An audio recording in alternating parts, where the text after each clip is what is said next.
तमाम मोबाईल प्रेमी ज्याची वाट बघत होते त्या आयफोन 7 ची विक्री भारतात आता सुरू झाली आहे। आयफोन 7 आणि 7 प्लस घेण्यासाठी शोरूम मध्ये एकच गर्दी उसळली आहे। आयफोन 7 च्या या खरेदीचा आढावा घेतलाय आमचा प्रतिनिधी अमेय राणेनं।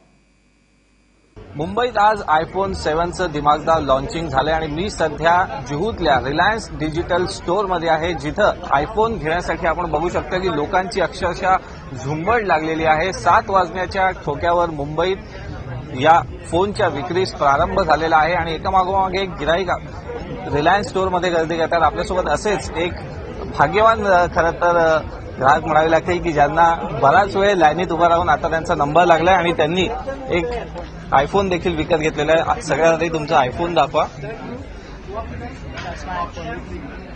काय भावना होत्या, किती वेळ लाईनीत उभे राहिलात आणि आयफोन विकत घेण्याचा अनुभव कसा? लाईनीमध्ये ॲटलिस्ट कमीत कमी 1.5 तास उभे आहोत आम्ही।